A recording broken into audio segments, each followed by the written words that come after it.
Propak, we handle pallets and RPCs every day. Knowing and understanding the safety rules associated with pallet handling is very important in keeping employees safe. When it is necessary to stack and unstack pallets manually, pallet stacks must be kept to a height that will allow employees to do so in a safe manner. Block pallets must never be more than 10 high, and whitewood pallets must never be more than 12 high in manual sort or build areas.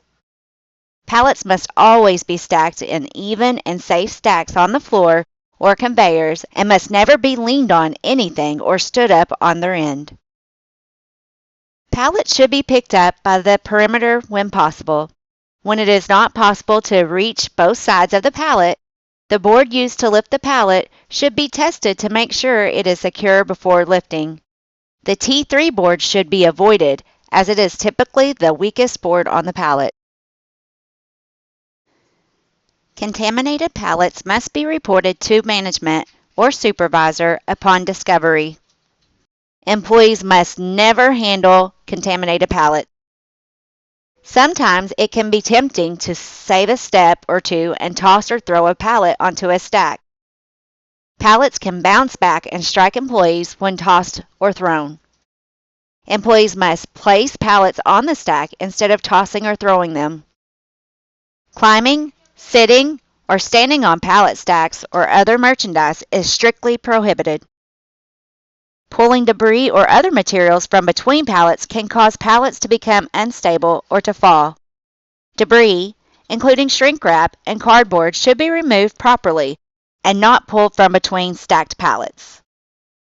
Manual handling of pallets is a very physical job. Repeated movements can cause stress to muscle groups. To minimize the risk of muscle strains and sprains, pallets must never be lifted above the shoulder. Removing plastic wrap from RPCs can make stacks unstable. To prevent RPCs from falling and striking employees, shrink wrap should be removed as needed and as the stack is being worked. Even though RPCs are not heavy, repeated movements can cause stress to muscles. Always use proper lifting techniques when lifting any object, even if it is not heavy. One of the most hazardous situations at Propak is when forklifts come to close proximity with other employees.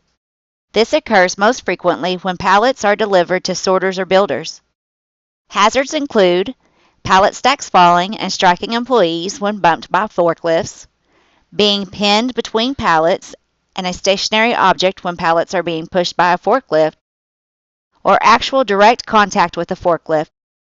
In order to minimize the risk of injury when working in close proximity with forklifts, builders and sorters must maintain eye contact with forklift operators when pallets are delivered. Muscle sprains and strains do not typically happen because a person lifts one heavy object one time.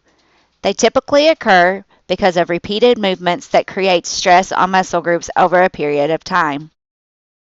Whether you are lifting pallets or RPCs, performing stretching exercises and using proper lifting techniques greatly reduces the risk of injury. Be sure to follow the safety rules associated with pallet and RPC handling. Always be aware of your surroundings, especially when forklifts are in the area. Make it a priority to keep yourself and others safe.